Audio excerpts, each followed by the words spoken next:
नमस्कार दोस्तों, स्वागत है आज की ताज़ा खबरों में। आज तारीख है 6 मार्च 2026, दिन शुक्रवार। तो चलिए बिना किसी देरी के नज़र डालते हैं आज की बड़ी सुर्खियों पर, खासकर बिहार की उन बड़ी खबरों पर जो आपके लिए जानना बेहद जरूरी है। इसके साथ ही आज हम बात करेंगे कि सरकार ने गरीबों के लिए कौन कौन सी नई योजनाएं की शुरुआत की है, महिलाओं को मिलने वाले 2 लाख की सहायता कब से शुरू होगी और ई श्रम कार्ड धारकों को मिलने वाले 3,000 रुपए खाते में कब तक आ सकते हैं। इतना ही नहीं, हम आपको यह भी बताएंगे कि बिजली, पेट्रोल, डीजल, सोना और चांदी की कीमतों में क्या बदलाव होने वाला है और नए नियमों में क्या क्या बदलाव किए गए हैं।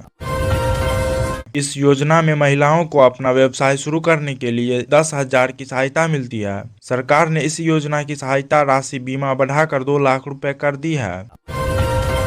बिहार में राशन कार्ड सत्यापन तेज किया गया है। लगभग 35 लाख अपात्र लाभार्थियों के नाम जल्द हटाने का सरकार ने निर्देश दिया है। छात्रों को 0% ब्याज पर 5 लाख रुपए तक शिक्षा सहायता दी जाएगी। उच्च शिक्षा के लिए बड़ा अवसर मिलेगा। बिहार में 14,000 पदों पर होमगार्ड भर्ती प्रक्रिया जल्द शुरू होगी। युवाओं के लिए रोजगार का नया अवसर बनेगा। बिजली चोरी रोकने के लिए गूगल और तकनीक से स्थान ट्रेनिंग की योजना पर काम शुरू किया गया है। बिहार के सभी 38 जिलों में नल जल योजना की मरम्मत पर 600 रुपए करोड़ खर्च करने की तैयारी की जा रही है। बिहार मछली उत्पादन में देश के चौथे स्थान पर पहुंच गया है। बीज उत्पादन में उल्लेखनीय वृद्धि दर्ज की गई है। ग्रामीण सड़कों पर सुरक्षा बढ़ाने के लिए स्कूल और अस्पतालों के पास जेब्रा क्रॉसिंग बनाने का निर्णय लिया गया है। पटना में अवैध कफ सिरप तस्करी का खुलासा हुआ। हजारों बोतल बरामद कर कई गोदाम सील किए गए। राज्य में औद्योगिक निवेश बढ़ाने के लिए नई फैक्ट्री परियोजनाओं को तेज मंजूरी देने का प्रशासनिक निर्देश जारी हुआ है। शहरी क्षेत्रों में ट्रैफिक नियंत्रण के लिए नए कैमरे और डिजिटल निगरानी प्रणाली लगाने की योजना बनाई गई है। बिहार के इंजीनियरिंग कॉलेज में छात्रों के लिए कृत्रिम बुद्धिमत्ता की मुफ्त पढ़ाई शुरू होगी। तकनीकी कौशल और रोजगार अवसर बढ़ेंगे। बिहार सरकार 6 शहरों में आधुनिक इलेक्ट्रॉनिक बस डिपो बनाएगी। 66 करोड़ 88 लाख की लागत से परिवहन सुविधा मजबूत होगी।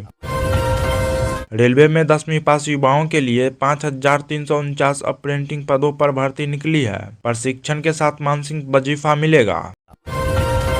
इंटर और मैट्रिक परीक्षा के परिणाम मार्च के अंतिम सप्ताह तक जारी करने की तैयारी बोर्ड स्तर पर तेज कर दी गई है। तेजस्वी यादव ने शराबबंदी पर बड़ा बयान दिया है। कहा, बिहार में खुलेआम शराब बिक्री और घर घर आपूर्ति जारी है। आज से सिम कार्ड सत्यापन नियम सख्त कर दिए गए हैं। व्हाट्सएप सहित संदेश भेजने वाले अनुप्रयोग केवल सक्रिय सिम पर ही कार्य करेंगे। बिहार में महिलाओं को रोजगार देने के लिए किराना, बकरी पालन और सिलाई जैसे छोटे छोटे व्यवसायों को बढ़ावा दिया जा रहा है। युवाओं को रोजगार अवसर देने के लिए बैंकिंग और तकनीकी क्षेत्रों में नई भर्ती प्रक्रिया लगातार जारी है। बिहार में जनगणना 2026 का पहला चरण 3 अप्रैल से शुरू होगा। 52 दिनों में घर घर डिजिटल सर्वे पूरा किया जाएगा। बिहार में बच्चा चोरी की घटनाओं पर अलर्ट जारी किया गया है। कई जिलों में लगातार शिकायतें मिलने पर अभिभावकों को सतर्क रहने की सलाह दी गई है। दिव्यांग युवाओं को स्वरोजगार के लिए 2 लाख रुपए तक का आर्थिक सहायता दी जाएगी। आवेदन की अंतिम तिथि 16 मार्च तक की गई है। राज्य में 2 अप्रैल से बिजली बिल का नया ढांचा लागू होगा। कई उपभोक्ताओं पर अतिरिक्त आर्थिक भार बढ़ेगा। आज से देश भर में रेलवे, रसोई गैस, बैंक और डिजिटल नियमों में बड़े बदलाव लागू हुए हैं। आम लोगों के खर्च पर सीधा असर पड़ेगा।